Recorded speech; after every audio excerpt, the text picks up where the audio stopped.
Уже в течение 2 лет в Республике Молдова проходит реализация проекта повышения доверия между учителями обоих берегов Днестра. В рамках данного проекта 2 ноября в гимназии села Буджак состоялся семинар на тему влияния Конвенции о ликвидации всех форм дискриминации в отношении женщин на гендерное равенство в Республике Молдова. Семинар был организован и проведен Институтом демократии города Камрад. Руководитель этого института Татьяна Сергеева отметила, что целью семинара является достижение доверия между учителями обоих берегов Днестра в области равенства мужчин и женщин в обществе. Семинар проводится с учителями. Учителя, которые все это зная, они обучают нашу молодежь. Они им объясняют, они как бы сливают вместе, совместно, чтобы 2 берега не чувствовали разности, чтобы это было, объясняют им то, что надо все-таки единым быть. Цель нашего семинара, как у вас здесь написано, взаимное доверие между учителями 2 берегов. У меня сейчас присутствует на нашем семинаре, присутствуют и члены родолюбца, участники этой линии по родолюбцу, то есть по Приднестровью. Вот они слушают наш семинар, потом будут, если я не ошибаюсь, в субботу, завтра, у них будет их общий семинар, тоже на такую тематику. При Институте демократии города Камрад функционирует Национальный методологический ресурсный центр. О работе данного центра рассказывает методист Жанна Шашкова. В рамках проекта повышения взаимного доверия между учителями обоих берегов Днестра было открыто 3 ресурсных центра по всей Молдове. Ресурсные центры несут цель обеспечения методологическим материалом учителей, педагогов, которые его посещают. И получается, что в месяц у нас приходит около 100-150 педагогов. Мы всех регистрируем. Пользуются методической литературой. Литература у нас в основном по правам человека, но основана она на методическом пособии, называется «Компас».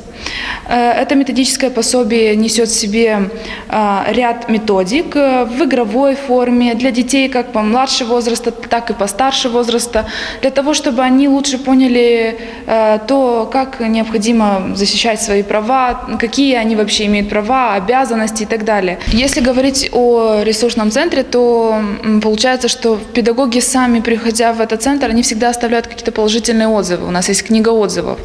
И именно поэтому они, исходя из их желания, мы все дальше и дальше продолжаем работу этого центра. Подобные семинары в качестве модератора проводит Светлана Миронова, начальник представительства Офиса народного адвоката в Камрате. Она сообщила, что в основе семинара будут представлены права и обязанности ребенка, о которых участникам мероприятия будет представлена подробная информация. При этом она заострила внимание присутствующих на такие моменты, как насилие в семье над детьми, отсутствие некоторых документов у детей, оказание медуслуг детям и другим. Необходимо довести до сведения абсолютно всех заинтересованных сторон, и прежде всего учителей и родителей, те аспекты, которые связаны с защитой прав ребенка. То есть защищенный родитель – это значит защищенный ребенок.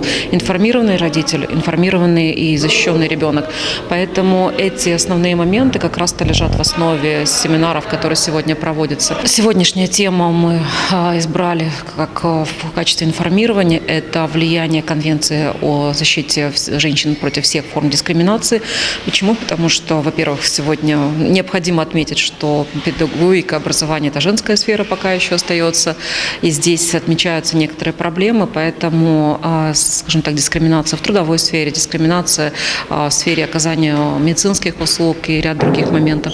Поэтому хотелось бы, чтобы участники сегодняшнего семинара познакомились с положениями Международной конвенции, естественно, и тем, какие законодательные национальные акты были приняты в этом отношении для того, чтобы обеспечить права всех гендерных групп. В работе семинара приняли участие гости из Приднестровья. Виолетта Бедрос, преподаватель истории из села Кицканы, подчеркнула, что такие проводимые семинары полезны и что они являются надежным основанием для общения, сотрудничества и знакомства между людьми обоих берегов Днестра и помогает решить вопрос объединения страны. Это очень интересно, очень много новых методов, приемов для работы в школе. Я, так как преподаватель истории, Это мне очень полезно и по правам человека, особенно на уроках обществознаний.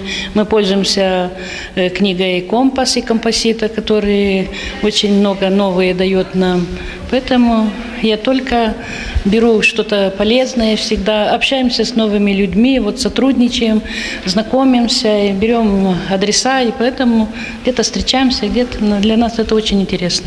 Андрей Николаев, житель села Парканы из Приднестровья, на семинаре представлял НПО «Родолюбец». Он удовлетворен фактом реализации такого проекта, который в первую очередь дает возможность научить преподавателей многим правовым основам касаемо гендерного равенства в Республике Молдова. По его словам, данный проект позволяет посещать жителей ПМР правобережья Молдовы и наоборот. 2 года мы проводим мероприятия для учителей с 2 берегов Днестра. Это 30-е мероприятие сегодня, и оно нацелено на сближение учителей из Приднестровья и Молдовы, и погружаемся в тему гендерное равенство. Сама тема прав человека сложна для изучения. Если мы говорим, что эту тему нужно изучать в школах, в первую очередь нужно научить самих преподавателей найти взаимодействие с учениками. Это можно достичь только через обмен опытом. О своих впечатлениях от проведенного семинара рассказали и учителя Буджакской гимназии. Я для себя ожидаю что-нибудь новенькое узнать. Я вам скажу, очень важно людям, также и нам, взрослым, о своих правах. Также это и на работе, и в учебе. То есть